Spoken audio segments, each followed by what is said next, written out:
going to call on Lady Yemi Akinola. The first thing is what is leadership? I'm looking at my book now, and I'm going to give just one or two examples or definitions of what a leader is. Now, a leader is a person that leads, and a leader is a person that influences a group of people towards the achievement of a goal. So we can leave it like that. Anybody can be a leader if you can lead, and also if you can influence people to achieve a common goal. So basically, for me, that means that we are all leaders in one form or the other. Page 17 says, according to the definition of Robib and Shema, leadership does not necessarily have to come with a title or designation, but by the impact. So we are able to make an influence on the decisions of others. That is to say, a mother in the home is a leader as she influences her household to make positive decisions. A choir mistress is a leader in the church. A dinner lady is a leader in her own right. So leadership is not necessarily a title. You don't have to bear any kind of designation. It's not royalty. It's not in terms of academics. It's nothing like that. Anybody and everybody can be a leader. So I'm assuming that all of us here are leaders in one way or the other. Now, why the need to make women leaders? That is the question. Why do we have to go on and on about women in leadership and talking about women? Why can't we just, like the last speaker, say, okay, we're all humans, let's just act as humans and get on with it? Unfortunately, it's not so simple. I'll also look at the book again and read something there for you. But basically what it's saying is that due to cultural, religious, and societal expectations, sometimes it is not easy for the girl child to achieve all the opportunities, as Dr.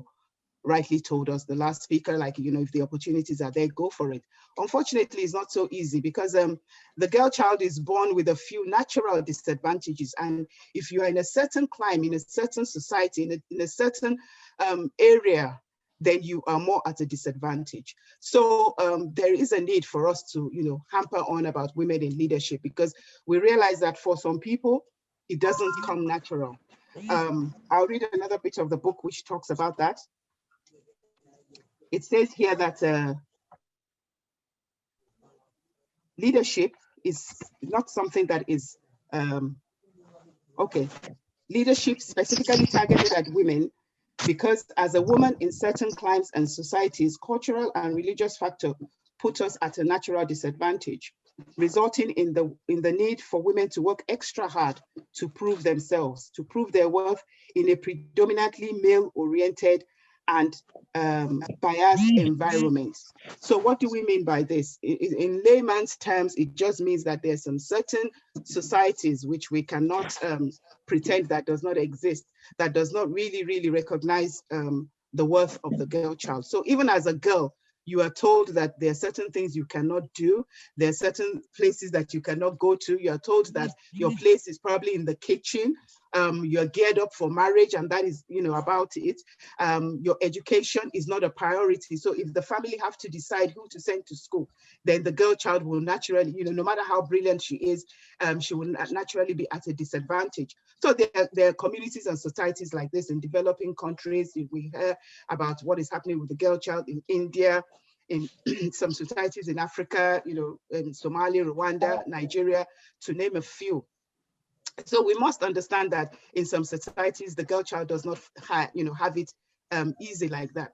Now, when at such a young age, you are already at a disadvantage, you can imagine what that will do to you when you are growing up.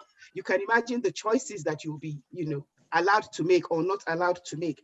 You can imagine how far in life you are able to go if you're not educated, if you're not given a chance, if you are worth probably a piece of land or cattle, you know, your worth is likened to that. Your worth is tied around that, the bride price, and you getting groomed for marriage and all of that. So it puts you as a girl child at a natural disadvantage.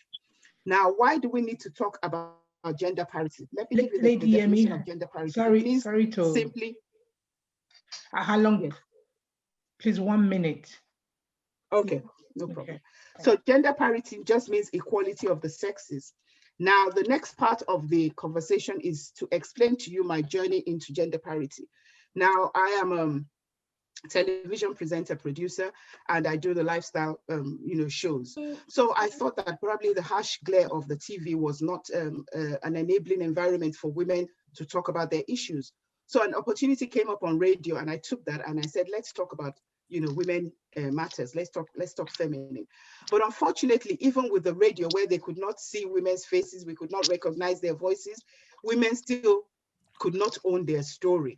And it became so bad that it seemed as if there was a conspiracy of silence on women issues. So when you're discussing domestic violence, when you're discussing widowhood, when you're discussing, breast cancer, anything that would affect the women themselves would be quiet about it or would not want to share their story. So this is why I think that,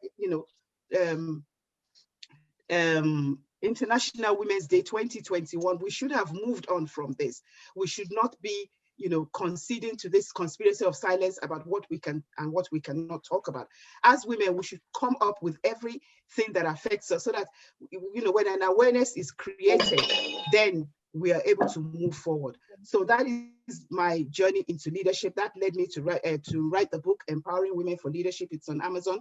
And that is where I think that women need to stand up as leaders in every sphere of the community to play their part. And also for us women that are on this platform that already have a voice, let us lend our voice to the voiceless women. Let us go out there and create an awareness. Let us help the women coming up under us. Let it not be business as usual.